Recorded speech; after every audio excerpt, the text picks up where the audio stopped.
Hey everybody, it's Judy Klock here at Stampin' with Crafty Klock, coming to you today for a quick little live at lunch.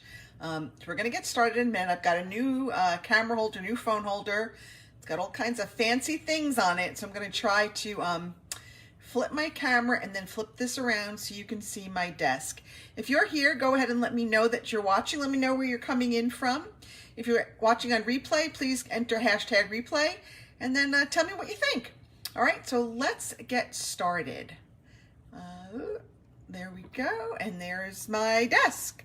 All right, so I've got my February host code up. For those of you that don't have a demonstrator, please feel free to make me your demonstrator. If you need a catalog or anything, just leave me a comment, and I'll make sure to get one out to you. So today we're going to work with the alcohol ink on vellum technique. I've been looking at this for a while, and I've been wanting to try it. And I just wasn't really sure how to do it. So I watched a couple of videos, and it's a really simple process using your alcohol Stampin Blends. But I thought, well, what happens if you don't have Stampin Blends? What if all you have are your ink refills? So I tried it that way too, and I'm going to show you the difference between the both of them. Now for this, you will definitely need some isopropyl alcohol. I have a bottle here. At least this is 91%. They say anywhere between 90 and 100% works great.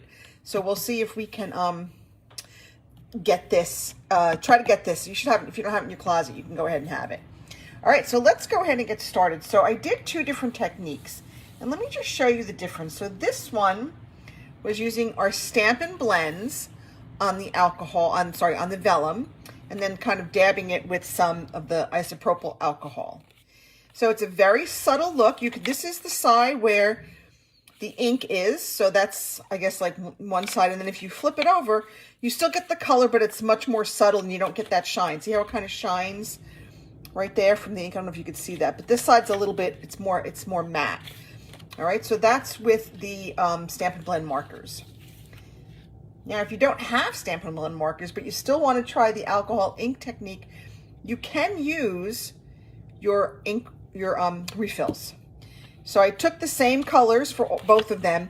These are much more vibrant, if you can notice it. Hey, Karen.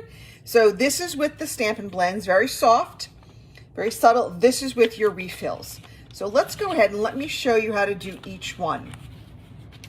So I've got here a piece of vellum. This one I'm going to use with our Stampin' Blend. So I picked the three colors. I picked the dark of each one. I have Old Olive, Flirty Flamingo, and Pale Papaya. I just kind of liked the way those colors worked. And I have found that at least for the technique using your refills, the lighter colors work a little bit better. Hey, Ann.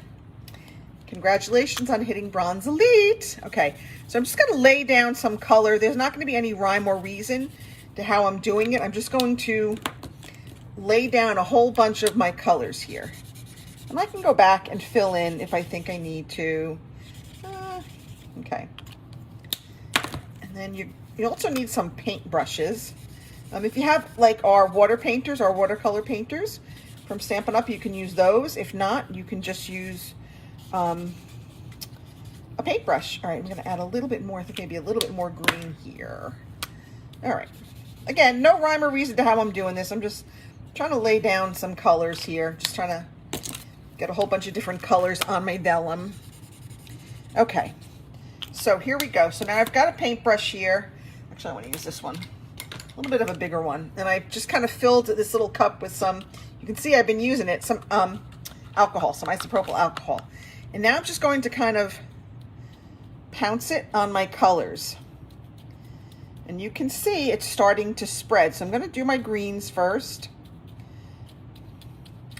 And then I'm going to go back and I'm just going to do my pinks and my oranges. Okay, and you can see we're starting to get some of those like veining from the other colors. I'm just going to go back here. Okay. So, now obviously after you do it, you're going to have to let this dry for a bit. Now you can go on and pounce as much alcohol on there as you want.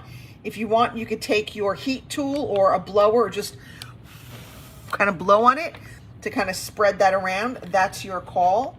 But once it's dry, you can use this to make a really, really simple card. Look at that. How lovely is that? I just took that vellum where I had that alcohol ink on there, and I used, this is the new sentiment and label from our Waves of the Ocean suite. And we've got a really simple card there with that pretty alcohol ink technique background. All right, but let's say you don't have your Stampin' Write markers. I'm sorry, your Stampin' Blends, or you don't have them in the colors that you want. Never fear.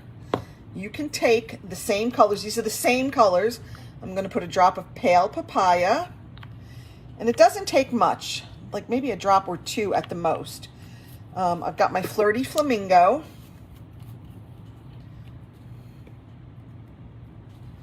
And then I'm going to get my Old Olive. Now, I will say the Old Olive in this technique is very vibrant. So, really just a smidge of that one, because it's a little dab will do you really well in this. All right, so now I've got another piece of vellum here. And full disclosure, I did try it on watercolor paper. Not really, didn't work out.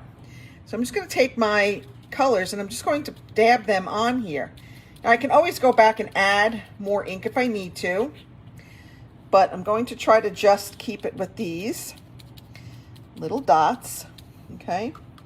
Let me go pick up some of this Flirty Flamingo. And you can already see it's a much more vibrant color that we're laying down than we are with the Stampin' Blends. Even though I use the dark Stampin' Blends, you get a much more vibrant color. Now for the green, I'm really going to kind of spread that out. Okay, I still had some of that Flirty Flamingo on there. You just kind of got to make sure you clean your brush a little bit better than I did. Okay, let me clean my brush just a little bit better. This is where baby wipes come in really handy in your craft space. Getting down to the bottom of the barrel on those. Okay, a little more alcohol. Okay. All right. And again, you can take your heat tool or a hair dryer or just let it air dry however you want. And you can sort of go back if you want to go back over some of it.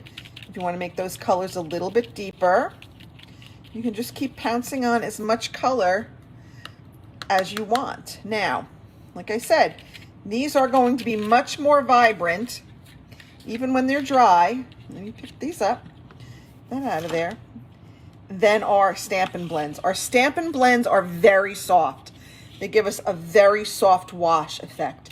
These give you much more of that vibrant color. So that's really it for my Live at Lunch today. I just wanted to show you kind of how to do that alcohol on vellum technique, and also how to do it if you don't have our alcohol Stampin' Blends. Like I said, it's the same. They're the same colors. Again, I have Flirty Flamingo, Pale Papaya, and Old Olive. But again, this is with our Stampin' Blends, very soft, very subtle. This is with our refills, and it's a much more vibrant look to it. All right, that's it for this little edition of Live at Lunch. I've got a couple of events open that you can register for. I've got my March class coming up on March 18th for the Zoom and March 20th in person. You can sign up for those. Everything and all the links are on my Stampin' with Crafty Klock Facebook page under the events, and I have my creative convention coming up on March 26th. If you got my newsletter, my email, I had a typo. The date is wrong. It is not March 29th. It is March 26th. All right, folks, that's it for this edition. I'll see you next week. Have a great week.